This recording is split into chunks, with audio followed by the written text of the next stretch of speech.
तो हमने last class में पढ़ा था कैटायन और एनायन के बारे में कि क्या होते हैं कैटायन और क्या होते हैं एनायन। भैया कैटायन अगर आपको याद हो तो मैंने आपको बताया था कैटायन लूज करके बनते हैं, पॉजिटिव होते हैं और मेटल से बनते हैं, ठीक है। एनायन वहीं पर नेगेटिव होते हैं और नॉन मेटल से बनते हैं, ठीक है। और आप सबको पता होना चाहिए नॉन मेटल और मेटल के बीच में इलेक्ट्रोनेगेटिविटी का जो डिफरेंस है मैक्सिमम होता है, क्योंकि मेटल सबसे लेफ्ट में होते हैं, वो सबसे राइट में। सबसे स्ट्रॉन्गेस्ट आयनिक बॉन्ड कौन सा होता है? Caesium fluoride. Caesium fluoride. अगर मैं आपसे पूछूं फ्रांसियम फ्लोराइड क्यों नहीं लिया? तो क्योंकि फ्रांसियम अभी तक वो उसके बारे में स्टडी नहीं हो पाई और वे क्योंकि वो रेडियोएक्टिव एलिमेंट है, वो इतने लंबे टाइम के लिए नहीं रहता, मैक्स टू मैक्स वो रहता है 20 से 30 मिनट, आधे घंटे के टाइम पे, जिसकी वजह से उसको स्टडी ज़्यादा टाइम नहीं कर पाते, इस वजह से हम उसे कंसिडरेशन में नहीं लेते। तो सबसे स्ट्रॉन्गेस्ट आयनिक बॉन्ड इसका होता है। अब अगर मैं आपसे पूछूं आयनिक बॉन्ड क्या एक्चुअल में बॉन्ड है, तो आयनिक बॉन्ड कोई बॉन्ड नहीं है, it's a force of attraction between ions, positive and negative. Opposite ions के बीच में जो फोर्स ऑफ अट्रैक्शन लगता है वो है, तो कोई बॉन्ड नहीं बना रहा है, समझ में आया? सो सीजियम फ्लोराइड क्या है? सीजियम फ्लोराइड एक आयन बने। अब NaCl की अगर मैं बात करूं तो NaCl में अब देखो बहुत सिंपल सा कॉन्सेप्ट बता रहा हूं। Na जो होगा, क्योंकि ये एक ही पीरियड को बिलोंग करते हैं, तो Na जो होगा वो कैसा होगा? छोटा, और Cl बड़ा, क्योंकि Na जो है, अगर मैं Na की बात करूं तो Na कैसा होगा? Na 2,8 है ना, और ये क्या होगा? 2,8,8, तो एक एक्स्ट्रा शेल है इसके पास, और इसके पास एक कम शेल, तो उसका साइज छोटा होगा। तो हमेशा याद रखना कैटायन का साइज हमेशा छोटा होगा और एनायन का साइज हमेशा बड़ा होगा, ठीक है। तो यहाँ पे काफी दे रखा है, जैसे NaCl के बारे में दे रखा है, तो NaCl कैसा होता है? ऑब्वियसली सबसे स्ट्रॉन्गेस्ट बॉन्ड है, तो ये सॉलिड स्टेट में ही पाए जाते होंगे, ठीक है। इसके बाद फिर MgCl2 दे रखा है। अब इन सब में उन्होंने क्या बोला? क्रिस क्रॉस बनाया। तो देखो अगर तुम्हें पहले फर्स्ट 20 एलिमेंट्स के आयंस बनाने आते हैं तो तुम काफी हद तक कर पाओगे, ठीक है। जैसे MgCl2 की बात करूं तो Mg2+ बनाता है, Cl1- बनाता है, 1- क्रिस क्रॉस करते हैं तो क्या आता है? MgCl2। तो ये क्या है? ये आयनिक बॉन्ड ही तो है। अब ये क्या बताता है? देखो ये बना तो लेते हैं, बट ये बोलता है कि भाई Mg कब बना? Mg देखो, Mg ने 2 इलेक्ट्रॉन यूज करे होंगे तो Mg2+ बना होगा, है ना। और वही हम क्लोराइड को बोलते हैं, क्लोराइड ने सिर्फ एक इलेक्ट्रॉन लेकर और Cl बन गया, बट क्योंकि बैलेंस करना है तो हम यहाँ इस इक्वेशन को 2 से मल्टीप्लाई करते हैं, तो 2 यहाँ, 2 यहाँ और 2 यहाँ, ठीक है। जिसको हम यहाँ लगा के हम क्या बोलते हैं? क्लोरीन बन गया होगा, क्योंकि एक Cl बना होगा, एक Cl क्या कहलाता है? नेसेंट क्लोराइड, नेसेंट क्लोरीन कहलाता है अकेला। नेसेंट मतलब बहुत ज्यादा हाइपर रिएक्टिव, तो वो अगले क्लोरीन के साथ मिलकर क्या बना लेता है? Cl2, ठीक है। तो इस तरीके की रिएक्शन है, इससे अगर ऐड करोगे तो ये कट जाएगा, तो Mg+2Cl gives what? MgCl2, ठीक है। आप ये बोल सकते हो, ठीक है। एक सेकंड को यहाँ पे है ना 2 क्लोराइड, तो ये बनाएगा MgCl2। इन दोनों को जब मिक्स कर दोगे तब ये बनाएंगे। तो आइडियली Mg का तो एक ही है क्योंकि 2+ है, Cl के 2 मिल जाते हैं। तो आपसे कोई भी कंपाउंड अगर आपसे पूछते हैं तो आप उसे आराम से बना सकते हो with the help of their ion. जैसे इन्होंने बोला कैल्शियम ऑक्साइड, तो कैल्शियम का क्या होता है? 2+, इसका 2- क्रिस क्रॉस कर दो, तो दोनों C2O2 मत लिख देना, ये हटाओ, CaO, क्योंकि दोनों सेम, हाँ काट दो या बोलो दो, इसमें +2 इसमें -2 है, दोनों ने एक दूसरे की कमी को पूरा कर दिया। क्लियर? ओके, ये मैंने लास्ट टाइम बताया था एक वर्ड लियो से गर।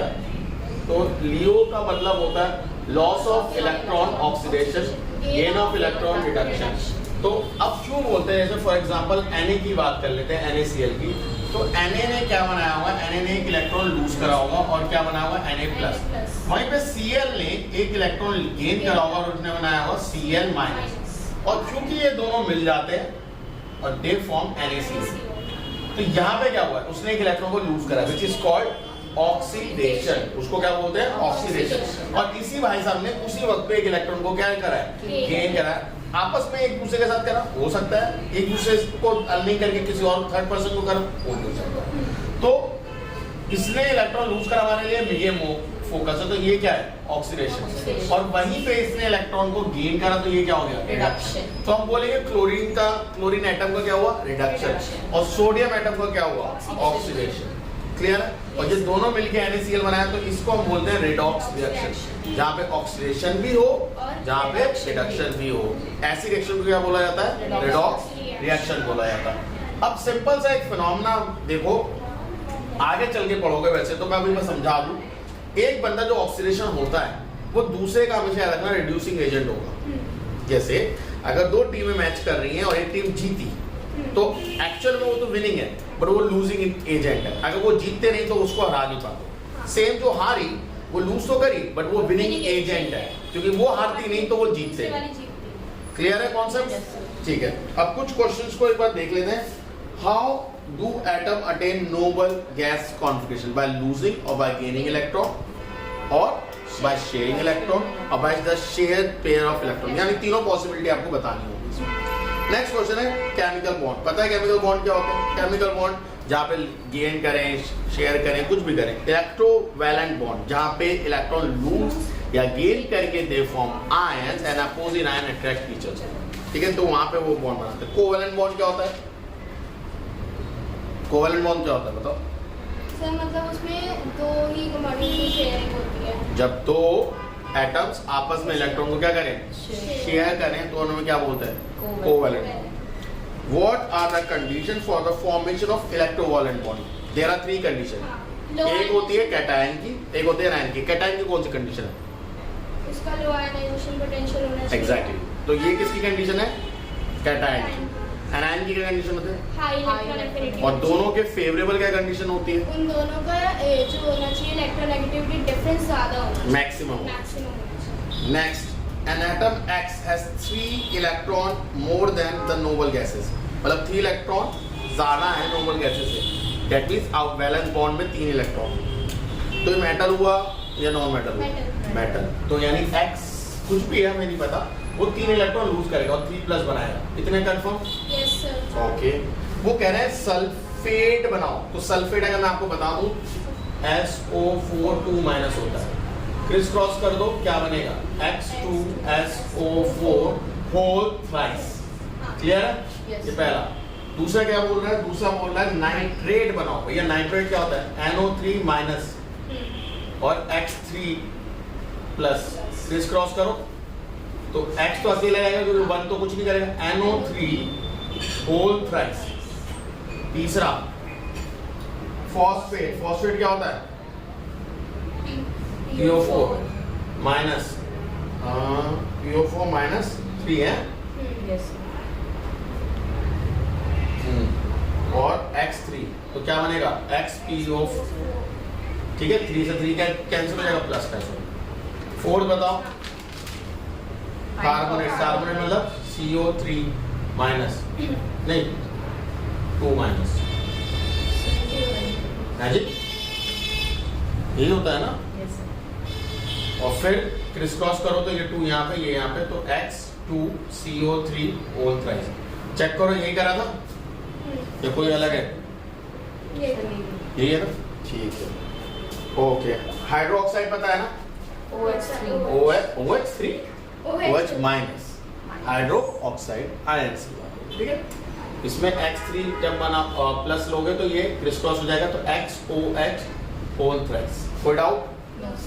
ठीक है, फिर वो बोलता है measure the basic tendency of an atom which make it to combine with other atom. Electronegativity. क्योंकि अगर मैं बोलूं आयनाइजेशन पोटेंशियल वो अपनी एक प्रॉपर्टी है, इलेक्ट्रॉन एफिनिटी एक अपनी प्रॉपर्टी है। इलेक्ट्रोनेगेटिविटी का डिफरेंस एक सबसे ज्यादा स्ट्रॉन्ग डिफरेंस है जो बताता है। ठीक है, नेक्स्ट है a solid is crystalline, high melting point and water soluble. Describe the nature of the solid.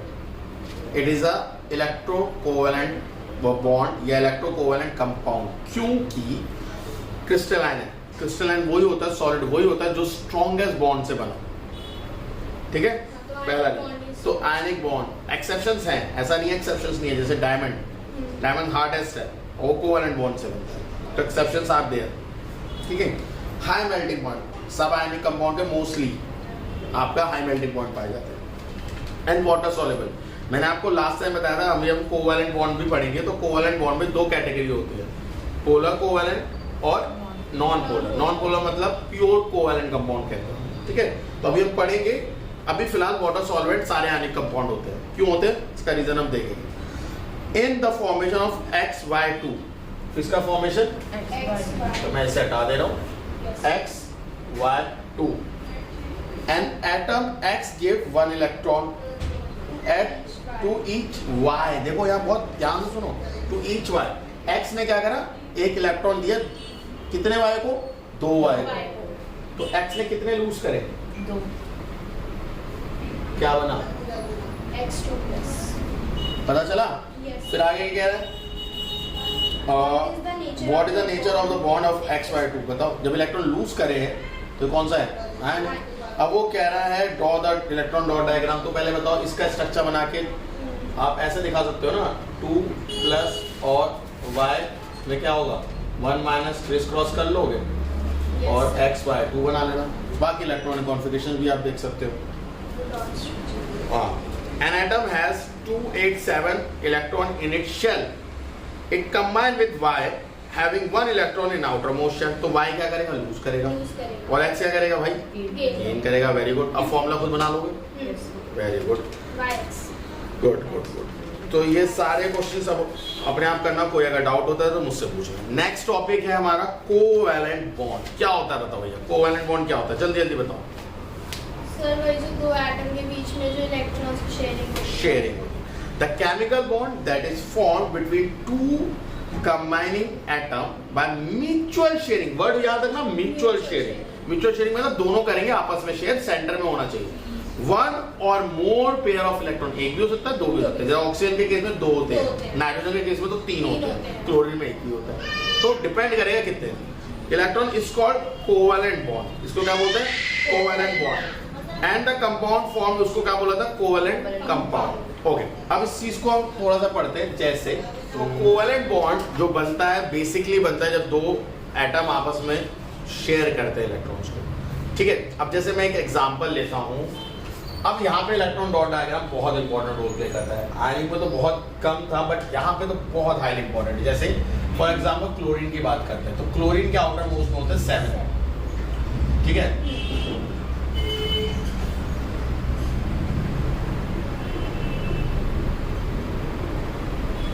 तो ये जो शेयर करा है, इससे बना है क्लोरीन बॉन्ड, जिसको हम ऐसे भी दिखा सकते हैं, ठीक है।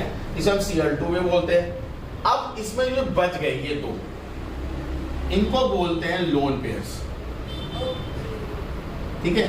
ये भी आगे चल के हमें कोवैलेंट बॉन्डिंग, कोऑर्डिनेट बॉन्ड में हेल्प करेगा, बट फिलहाल अभी आपको सिर्फ समझाने के लिए होता है। ये जो बच गए इनको क्या बोलते हैं, लोन पेयर्स। अब कैसे गिनते हैं इलेक्ट्रॉन, देखो 1 2 3 4 5 6 7 और ये वाला 8। तो इस क्लोरीन का पूरे 1 2 3 4 5 6 7 और ये वाला बन गया। अब मजेदार बात सुन लो, कोवैलेंट बॉन्ड भी 2 तरीके के होते हैं। पहला प्योर कोवैलेंट, जो मैंने बनाया। क्यों, ये क्लोरीन कहेगा भाई मेरा न्यूक्लियर बहुत स्ट्रांग है, मुझे दे दे।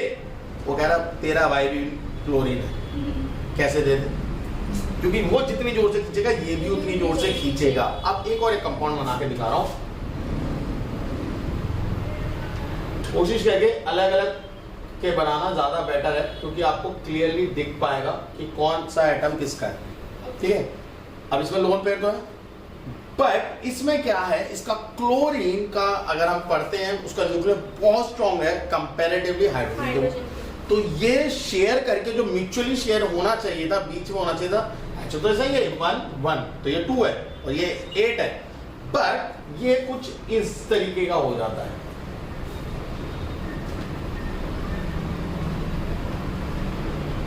कुछ ऐसा दिख रहा है, बॉन्ड तो नहीं टूटा, बट बॉन्ड शिफ्ट हो गया उधर की तरफ। तो जब इलेक्ट्रॉन, इसका इलेक्ट्रॉन इसके पास आ गया, तो यहाँ स्लाइटली नेगेटिव और यहाँ स्लाइटली पॉजिटिव। इसको डेल्टा बोलते हैं। इसको क्या बोलते हैं, delta. Delta always stand for change. But यहाँ पे जो हम बात कर रहे हैं डेल्टा में वेरी स्मॉल चेंज, तो delta -1 very slightly negative, very slightly 1। तो अभी तो हमने बड़ा भैया कोवेलेंट में तो कोई चार्ज नहीं होता, आयंस तो बनते नहीं है, बट यहाँ तो बन गए, तो इसको बोलते हैं इम्प्योर कोवेलेंट कंपाउंड या सॉरी इम्प्योर कोवेलेंट कंपाउंड या polar covalent compound. Why it is called polar covalent compound? Because यहाँ पर इन पे पोलैरिटी जनरेट हो गई। What do mean by polarity? Ions मतलब पॉजिटिव और नेगेटिव बन जाना, दैट इज कॉल्ड पोलैरिटी। तो पोलैरिटी यहाँ पे क्या हो गई? जनरेट हो गई है, इसलिए इसको क्या बोलते हैं? Polar covalent compound. कोई डाउट? पक्की बात है। तो यहाँ पे क्यों नहीं हुआ था बताओ? क्योंकि सर ये दोनों जो थे ये सेम ही थे। सेम ही थे क्योंकि दोनों क्लोरीन खींचा था। अब इमेजिन करते हैं, चलो एक और मैं एग्जांपल लेता हूँ। अच्छा वाटर का ले लेते हैं। ये तो मैंने बता दिया, ये ऐसे दिखता है, ठीक है। हाँ, जब ये ऐसे बना होगा तो इधर ये डॉट दिखाना, मतलब लोन पेयर्स आप दिखाना, ठीक है। बॉन्ड में तो चला गया वो, लोन पेयर्स दिखाना, ओके। वाटर और लिख लेते हैं H2O, तो O बीच में होता है भाई, 1 2 3 4 5 6, एक H ये रहा, ये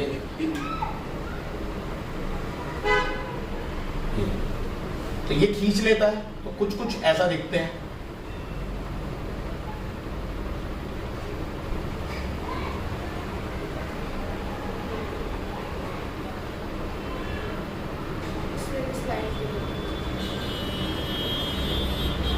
स्लाइटली पॉजिटिव, स्लाइटली नेगेटिव, और इसकी वजह से इनमें एक मूवमेंट जनरेट हो जाता है, यानी ये पॉजिटिव नेगेटिव बन जाते हैं, तो ऑब्वियसली कोई इलेक्ट्रिक फील्ड आएगा तो ऑटोमेटिकली टर्न आउट कर देगा। इलेक्ट्रिक फील्ड क्या होता है?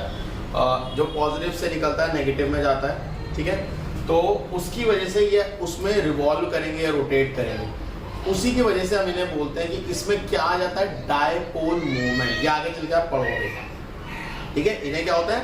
Dipole movement. अब एक बड़ी मजेदार बात सुन लो, आयनिक कंपाउंड के कुछ कंपाउंड ऐसे भी होते हैं जो लिक्विड फॉर्म में होते हैं, उनमें आयनिक कंपाउंड जो सॉलिड है वो डिसॉल्व हो जाएगा, वो डिसॉल्व हो जाएगा। बट अगर वो पोलर कोवेलेंट कंपाउंड है, क्योंकि पोलर कोवेलेंट कंपाउंड में भी आयंस होते हैं, आयंस का नेचर बन जाता है, तो वो भी आयनिक कंपाउंड को डिसॉल्व करवा लेगा, जो अभी हमने पढ़ा।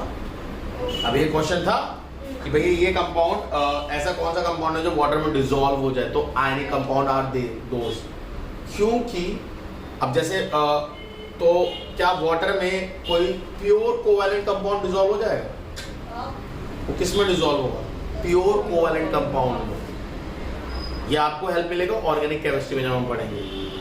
ऑर्गेनिक केमिस्ट्री में देखेंगे भाई ये सर ये इसमें डिसॉल्व क्यों हो रहा है, इसमें डिसॉल्व क्यों नहीं हो रहा है? Because that is a pure covalent compound that does not dissolve in a polar covalent compound. It dissolve in pure covalent compound, it does not dissolve in polar covalent compound, ठीक है। Don't get confuse, ठीक है, okay. अब bond में बोले तो bond भी कितने तरीके होते हैं? 3 बेसिकली। अभी तो पोलर और नॉन पोलर की मैंने बात छेड़ दी, बट बॉन्ड कितने तरीके होते? 3। ये कौन सा है?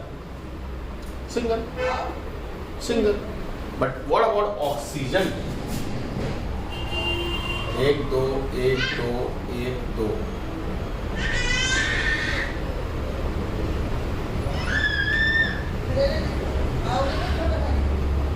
This is what? Double bond. This is double bond. 1 2 3 1 2 1 2 3 1 2।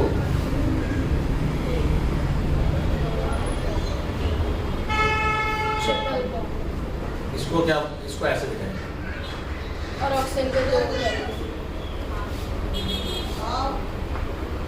ठीक है। तो इस तरीके से आप दिखा सकते हो। क्लियर है? ओके। अगर मैं आपसे इसमें स्टेबिलिटी की बात पूछूं तो which one is more stable, single, double और ट्रिपल? ट्रिपल। पोलर और नॉन पोलर तो पता चल गया आपको, ओके। अब जैसे ही इनमें पोलैरिटी जनरेट होती है, इसको हम आयनाइजेशन भी बोल सकते हैं। Okay, what is the basic difference between ionization and dissociation? Dissociation का मतलब होता है बॉन्ड का टूट के कुछ भी बन जाना, जैसे अगर फॉर एग्जांपल ये टूटे, क्लोरीन नेशन क्लोरीन निकल गया, तो ये क्या है, ये है डिसोसिएशन, टूट गया, बन गया, ठीक है। आयनाइजेशन की टूटा बट आयंस में बन गया, टूटा बट क्या फॉर्म हुआ, आयंस में बन गया, दैट इज कॉल्ड आयनाइजेशन, ठीक है। डिसोसिएशन आयनाइजेशन फर्क समझ में आ गया? Yes. ये बहुत इंपॉर्टेंट फर्क है बेटा बच्चों।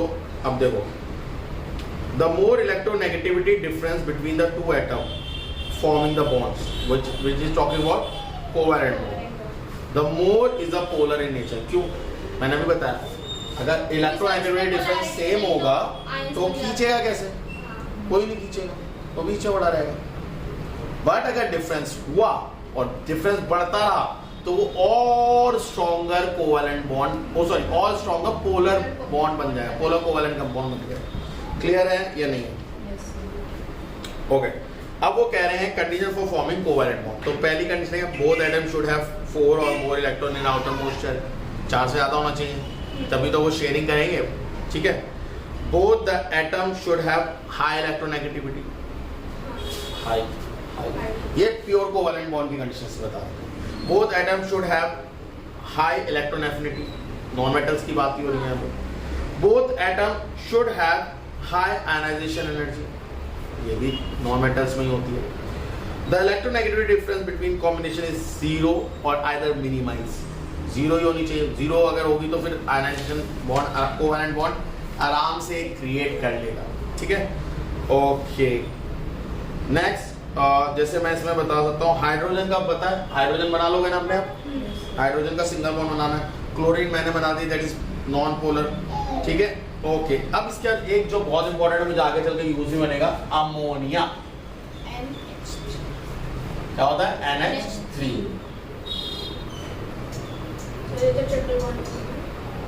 हाँ, ट्रिपल बॉन्ड ही होता है, बट ऐसा कुछ, अगर मैं इसको दिखाऊं तो ये कुछ ऐसा दिखेगा। आपको ये दोनों बनाने होंगे, याद रखना, ठीक है। हाँ, वो लोन पेयर भी और ये वाला भी, ये दोनों चीजें दिखानी पड़ेगी। तो बताओ, ये पोलर कोवेलेंट कंपाउंड है, नॉन पोलर? बताओ, ये पोलर कोवेलेंट कंपाउंड है, बट बहुत स्लाइटली, मैं नहीं बोलूंगा बहुत ज्यादा, बहुत स्लाइटली, क्योंकि नाइट्रोजन खींचेगा ऑब्वियसली, ज्यादा है इलेक्ट्रोनेगेटिविटी, बट तीनों तरफ है हाइड्रोजन, तो उसका जो नेचर है वो डिवाइड हो जाएगा खींचने का, ठीक है। तो the ammonia molecule contain total 4 atoms, दिख रहे हैं, 1 एटम ऑफ नाइट्रोजन 3, क्लियर है? यस। ओके, तो ये पोलर कोवेलेंट कंपाउंड है, ठीक है। ओके, एक और देख लेते हैं। हाँ, ये वाला, ये मैं कैसे भूल गया, कार्बन टेट्राक्लोराइड, कौन सा? 1 2 3 4। अब मैं क्लोरीन का सिर्फ एक बना रहा हूँ, सोचो चारों तरफ है, बनाना है, ये मैं सोचना है कि सर ने कहा ऐसे बनाना, तो ऐसे बना दिया। नहीं सर, सारे में। अब इसमें क्या है बताओ, ये होगा पोलर कोवेलेंट कंपाउंड या नॉन पोलर कोवेलेंट कंपाउंड, बताओ। सर ये वो होगा ना, क्यों? क्योंकि सर अब ये चारों तरफ से है, तो वो भी तो इक्वल एनर्जी से उसको खींचेंगे। एग्जैक्टली, बट अमोनिया के केस में चारों तरफ से नहीं होता, तो इसमें नेट, slightly- हाँ, तो नेट बन जाता है, इसलिए पोलर, बट ये नॉन पोलर। क्यों? मेरे को दे, ऊपर को यार, मेरे को दे, नीचे वाला उधर दे, इधर दे, कहीं मत दे।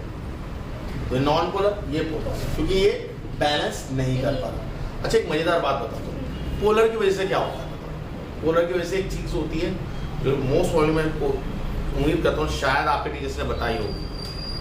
पोलर कोवेलेंट कंपाउंड्स, कुछ पर्टिकुलर कोवेलेंट कंपाउंड्स एंगल बनाते हैं। जैसे अगर मैं सिंपल भाषा में बोलूँ तो ये वाला एंगल 180 डिग्री का, सीधा कहीं ये 180 डिग्री का, बट अमोनिया के केस में ऐसे भी ये भी एक कुछ पर्टिकुलर एंगल बनाता है, बट क्योंकि इसके पास पोलर कोवेलेंट नेचर आ जाता है, जिसे हम डायपोल मूवमेंट भी कहते हैं, जिसकी वजह से इसके एंगल में शिफ्टिंग हो जाती है। जो स्टैंडर्ड एंगल होने चाहिए थे वो स्टैंडर्ड एंगल नहीं हो पाते, ठीक है। आगे चल के आप 11th क्लास में पढ़ोगे, बॉन्ड और लोन पेयर के बीच में भी रिपल्शन होता है, फोर्स लगती है, तो जो एंगल होने चाहिए थे, और ये कैसा है शेप होता है, टेट्राहेड्रन शेप होता है, समझ रहे हो? मतलब ऐसे 3 पैर निकले हुए हैं, और सोचो ऐसा शतुर्मुख जैसा कुछ खड़ा है, 3 टेबल वाला जो होता है, जैसे ट्राइपॉड खड़ा है वैसा, तो ये अमोनिया, ये बीच में जो फोन लगा है दैट इज नाइट्रोजन, और ये 3 पेयर जो निकले दैट इज हाइड्रोजन, और लोन पेयर मोबाइल फोन जो ऊपर टंग रहा है। इसका एक साइज होता है एंगल का, विच इज, अब ये जो एंगल बनाओगे ये not 2D figure, that is 3D figure. तो ये जो एंगल बनते हैं ये सारे एंगल्स थोड़े से सिकुड़ जाते हैं, तो चेंज आता है शिफ्ट, ठीक है। ये बड़ी क्लास में हो गया, अभी फिलहाल छोड़, ठीक है, हो गए। अब आते हैं प्रॉपर्टीज यानी comparison of electrovalent and covalent nature. तो सबसे पहले प्रॉपर्टीज की बात करते हैं और फिर रीजन की बात करते हैं। तो nature, they constituent particle of ions, किसके मिलके बने होते हैं? आयंस के मिलके बने होते हैं। वही कोवैलेंट कैसे? They are constituent particle of molecules, molecules. वही NaCl मैंने आपको पहले बताया, it's not a bond, bond नहीं बनता उनके बीच में। Na एक आयन है, Cl एक आयन है, दोनों अपोजिट आयन के बीच में इलेक्ट्रोस्टैटिक फोर्स ऑफ अट्रैक्शन होता है, ठीक है। Okay, they are hard because they are strong electrostatic force of attraction.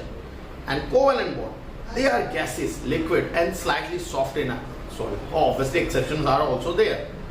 Reason क्या है दोनों का? कोवैलेंट का आयनिक का पहले पढ़ते हैं, they have strong electrostatic force of attraction, ये मैंने आपको पहले ही बता दिया। और कोवैलेंट का, they are weak force of attraction between their molecules. Boiling का मेल्टिंग पॉइंट क्या होगा? स्ट्रॉन्ग फोर्स है तो आयनिक का हाई, और वहीं कोवैलेंट का लो। इलेक्ट्रिसिटी कंडक्टिविटी, इलेक्ट्रिसिटी कौन कंडक्ट करता है? आयंस या molecules? Ions. Electron is a ion, electron भी चार्ज है, तो ions is a charge carrier भैया। तो आयंस यानी आयनिक नेचर वाले जो कंपाउंड है वो इलेक्ट्रिसिटी कंडक्ट करते हैं, बट कब? फ्यूज कौन सी स्टेट होती है? लिक्विड या एक्वस, सॉलिड में नहीं करते। क्यों नहीं करते सॉलिड में? क्योंकि सॉलिड में इतनी strong electrostatic force of attraction होता है कि वो अलाउ ही नहीं करता कि भैया जाओ आयंस बहलो। उस वर्ड को आप बोलोगे मोबिलिटी। क्या वर्ड बोलोगे? जब भी वहां से मोबाइल आया, मोबाइल वर्ड वहीं से आया, तो मोबिलिटी नहीं है उनमें आयंस में, तो इसलिए वो मूव नहीं करते। समझना? टेक्निकल वर्ड यूज बहुत करना। इलेक्ट्रिसिटी कंडक्टिविटी उसमें क्या है? कोवैलेंट में ना के बराबर, बट कुछ की होती है, किसकी? Polar covalent compound. अगर मैं कहूं कुछ कंपाउंड जिनमें इलेक्ट्रोनेगेटिविटी डिफरेंस पाया जाता है वो इलेक्ट्रिसिटी कंडक्ट करते हैं। समझ में आ रहा है? Yes sir. और हाँ बढ़िया। डिसोसिएशन, अब डिसोसिएशन मैंने आपको बताया टूटना। तो electrovalent compound are compose of ion, in solution these ion becomes mobile। Mobile मतलब वो वाला मोबाइल नहीं, हेलो, मूवमेंट, मोबाइल फ्री, और इन अ मोल्टन स्टेट यानी fuse state. There ion dissociation and migrate when the electric current pass through them, ठीक है। और वहीं पे ionization in solution on passing the electric current, non polar compound does not ionize. Chlorine में pass करो घंटा फर्क पड़ता है, बट वहीं HCl में पास कर दो, वाटर में पास कर दो, इट गेट आयनाइज, क्योंकि वो पोलर कॉम्पोनेंट है। तो the dissociation of the molecule into ion does not take place in covalent compound, but what about polar covalent compound? Yes, वो होगा। Solubility, these are soluble in water but insoluble in organic solvent। why? क्योंकि organic solvent आप pure covalent compound, these are insoluble in water। बड़े बदतमीज बंदे हैं, water तो covalent ही है, भाई से ही दुश्मनी कर रहे हैं, but because water is polar covalent compound, so pure covalent compound को डिसॉल्व नहीं कराएगा। तो किसको डिसॉल्व कराएगा? किस में डिसॉल्व होंगे कोवैलेंट कंपाउंड? ऑर्गेनिक कंपाउंड, क्योंकि ऑर्गेनिक कंपाउंड्स कैसे होते हैं? वो प्योर कोवैलेंट कंपाउंड होते हैं, तो पोलर नेचर नहीं होता, कोई आयंस वायंस नहीं होता, ठीक है। अब rate of reaction high, rapid, ठीक है, क्यों? आयंस है, फटाफट टूट जाते हैं। और वहीं पे रेट ऑफ रिएक्शन स्लो, क्योंकि वो आयंस बनाने में टाइम लग जाएगा। क्लियर? सही है, कोई डाउट, कोई प्रॉब्लम? ओके, नेक्स्ट चीज आती है, अच्छा इसमें कुछ क्वेश्चन आंसर्स भी हैं, ठीक है। एक बार क्वेश्चन आंसर्स को देख लेते हैं, फिर थोड़ा सा आगे पढ़ेंगे, ठीक है। तो what are the condition necessary for the formation of covalent bond? बताओ। सर हाई इलेक्ट्रॉन एफिनिटी होनी चाहिए, हाई और इलेक्ट्रॉन एफिनिटी होनी चाहिए, इलेक्ट्रोनेगेटिविटी होनी चाहिए, आयनाइजेशन एनर्जी भी हाई होनी चाहिए। बट एक चीज भूल गए, डिफरेंस इलेक्ट्रोनेगेटिविटी ना के बराबर होना चाहिए या मिनिमाइज होना चाहिए, तभी अच्छा है कोवेलेंट कंपाउंड बने, Negativity में डिफरेंस नहीं होना चाहिए। हाँ, या हो तो minimum. Element A B C, अब ए बी सी क्या है भैया, अच्छा इसे रख कर दें। तो ए बी सी क्या है जरा देख लें। ए बी सी डी और लगा देते, मुंह में बन जाती। ए बी सी, ठीक है। बच्चे कह रहे होंगे भाई साहब 10वीं में आ गए, अभी भी ए बी सी चल रहा है, खत्म ही नहीं होगा। तो ए क्या है 17, तो इलेक्ट्रॉनिक कॉन्फ़िगरेशन बता दो भैया। 287। बहुत बढ़िया। और यू भाई 2881। 8 भाई, यू भाई 28। ठीक है। तो भैया जी पढ़ते हैं आगे। नॉन मेटल कौन है बताओ। नॉन मेटल 17 वाला हैं? ए बोलो ना, हाँ अच्छा मैं तो घबरा गया भाई। Metal B. बहुत बढ़िया। Chemical inert C. यानी noble gas. Write on the formula of compound form by the two of the above element. अब देखो सी तो भाई साहब रिएक्ट ना करे। ए और बी क्या बनाएंगे जरा मुझे बताओगे? नहीं बनाएंगे क्या? Ionic bond. पहले आप लिखो आयनिक बॉन्ड। क्यों नहीं बनाएंगे कोवेलेंट बॉन्ड? क्योंकि इलेक्ट्रोनेगेटिव डिफरेंस तो बहुत ज्यादा है भाई। तो ए भैया तो गेन करेंगे, तो इलेक्ट्रॉन गेन करके तो बन गए ए माइनस, और बी भैया इलेक्ट्रॉन लूज करेंगे और क्या बनेंगे बी प्लस, है ना? हाँ। और ये बन गया ए बी। ऐसा लग रहा है ब्लड ग्रुप सिखा रहा हूँ। सर बी है नहीं। Oh yes yes yes, sorry sorry KCl होता है ना कि यस यस यस, बिल्कुल सही बिल्कुल सही। तो कैटायन पहले लिखा जाता है। Good, yes thank you. B A B क्यों नहीं लिखा बताओ? सर वो कैटायन पहले कैटायन पहले आता है। बहुत ठीक है। पॉजिटिव और नेगेटिव का फ्लो हम देखते हैं ना इसलिए। Okay, electron dot diagram nitrogen molecule को बना लोगे, अभी बनाया था। मैग्नीशियम क्लोराइड का बन जाएगा Yes, sir. MgCl2 ionic compound. Methane इसका बना देता हूँ CH4। ओके। सो मीथेन में दिख रहा है, अब ये प्योर कोवेलेंट कंपाउंड नहीं है, प्योर कोवेलेंट कंपाउंड है, पोलर कोवेलेंट कंपाउंड है।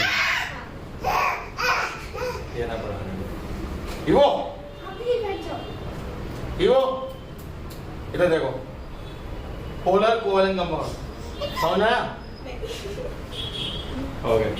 अब देखो नेक्स्ट है एलिमेंट एक्स, उसकी क्या है 2 8 18 8 1, ठीक है। Without identifying predict the sign and charge of the simple ion, तो ये लूज करेगा